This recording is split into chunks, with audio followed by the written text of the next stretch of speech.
Hi everyone, my name is Lisa. Welcome to Crepe Myrtle Row. Today I'm going to show you how to take some of these Bundt pans, like you bake cakes with, and make a pumpkin out of them. These are just some thrifted ones, and if you follow my channel, you know I collect Bundt pans, and I had them hanging all over my walls in my kitchen and dining room. However, I have run out of room to put any more, but I still see these things out. You know, I think I paid $2 for one, $1 for another one. I've seen them up to $4 in the Goodwills and thrift stores. And I got to thinking one day, the ones that are shaped like this, and these are newer ones, they're not the vintage. Like most of the ones I have hanging up, I tried to get a lot of the vintage ones, but these were not. But I got to thinking, they're kind of pumpkin shaped. So if you line up like the points there with this, now you have kind of a pumpkin shape, and then you could put a stem on it and paint it and all that. So that's what I'm going to do, is I'm going to glue these two together right there, and then I'm going to paint it, and then I'm going to put a stem here. Let me show you what I'm going to use for my stem. Well, I have buckets full of wooden pieces like this, and I bought these at a thrift store. I mean, I don't remember now how much I gave to them. I showed it in a thrift haul, but it was like 2 bags, and it was just all these odds and ends of wooden pieces. Well, they come in handy when you want to do craft projects, kind of like that. I mean, technically, I don't have to put that one. I could leave it like that. The first thing I'm going to do is to take my E6000 and put around the edges here and right there, and glue these together, and then let them sit for a few hours till that dries. Paint over these with this Waverly pumpkin color, and then add some, you know, maybe mix this with some browns to get a little bit darker shade, mix it with some whites to get a lighter shade, and then do like down in these, you know, highlight this, you know, put some darker in the all of that. But you will see that as we go along in those stages. Okay, I have glued that together, glued my stem together. But first thing I'm going to do, and I'm just going to do this a little bit, is just go through and try to get this chalk paint everywhere. And then I will start adding some shading and some highlighting just to get it to look more realistic. I mean, I know it's not going to because it's a Bundt pan, but, you know, just to give it some dimension and stuff. So I will be back after I have gotten that done.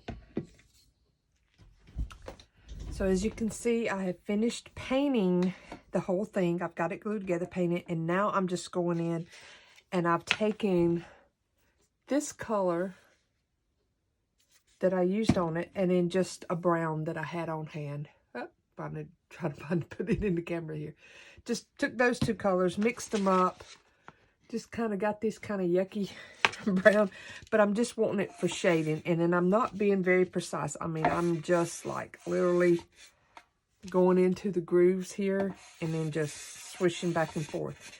Then I'm going to take the pumpkin color and go back over this, like dry brush effect over this when I'm done, to kind of blend that a little bit better. And then I'm going to take, I think, this shade here and try to do a little bit of highlights on it. Okay, what I'm doing here is a little bit of a dry brush technique. I'm just taking the paint. Y'all, I'm trying to do this on camera. I can't even see what I'm doing. Okay. So what I'm doing here is I'm taking the paint, a little bit on my brush. I'm literally just kind of wiping as much of it off. And then I'm just doing kind of a rough dry brush against the edges here, just to kind of soften up that brown a little bit, like where the edges are.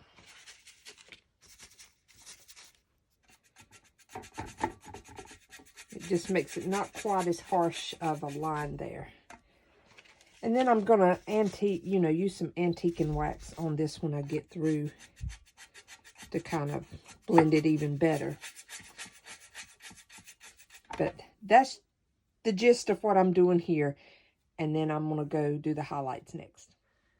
So, I've changed my mind a little bit. I think I'm going to do it a little heavier.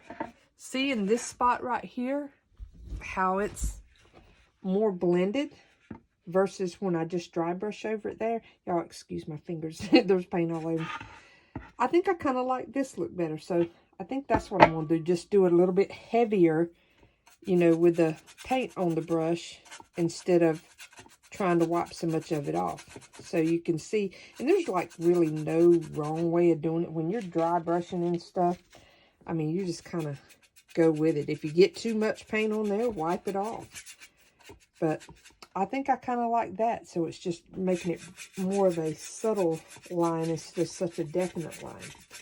So I'm going to continue doing that. Okay, so now I didn't even clean out my brush. I just, you know, dry brushed it off as much as I could here. And then I'm dipping it in to the yellow. I don't care if it blends a little bit. Same thing, just wiping it, getting it a little drier, and then just kind of doing like that all down. You know, not being very precise with it or anything, just kind of highlighting and dry brushing. Okay, the next thing I'm doing is kind of adding a little bit of a wax just to kind of mute it all together. And again, I'm just using some Waverly white wax. And I'm just dipping my brush down in there and then just like painting it on. Get it good and covered.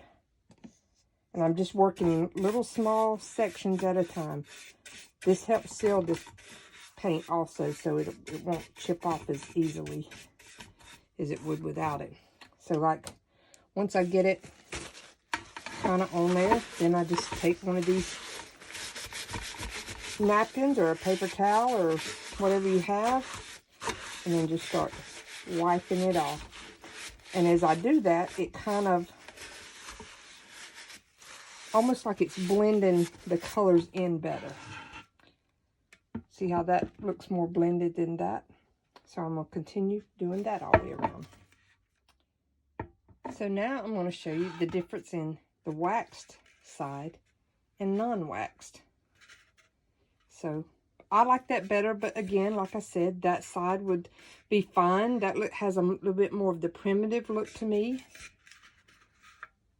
where this just has a little bit more of the kind of farmhousey or more muted look for me, and I like this better than that one. So now I'm just going to wax the other side. Okay, now I'm going to paint the stem that I ended up gluing different wood pieces. Like this is like a little candle piece, I think. Just a little ball and an old wooden spool. I'm going to glue these together. Or, I mean, I've already glued them together. So I'm going to paint them. This is just some paint I have on hand.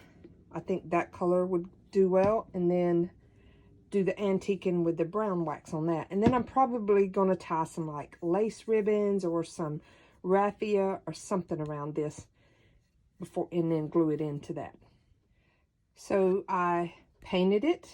Then I took the brown and antiquing wax, put over it. And then I just dry brushed it with a little bit of an off-white color just to add even more dimension. So the next thing I'm going to do is glue it down in here. And I think what I'm going to do is add like 4 dots of E6000 and then 4 dots of hot glue. So the hot glue will give me an instant hold so I can start working with it. And then the E6000 will give me a more permanent hold with this being metal. So I'm going to do that. And then I think I'm going to maybe take some of this and tie around, maybe some raffia. And I also think I'm going to put rope around the whole edge here. I'm just going to play around with it. So here is the finished pumpkin. And as you can see, I just tied lots of different ribbons and stuff. This is a wired ribbon, so I gave it a little curly cue. This is just some of the little mesh tubing that I picked up at Dollar Tree along with the raffia. That is a bead that I already had, and I glued the little pearl bead on it and just put that on there. So the stem is glued down in there. And, you know, all of that work I did to it, and you really don't see it anyhow. But anyway, it's there. That's the top of it. And then I did glue this rope around just to help disguise the seam that's there.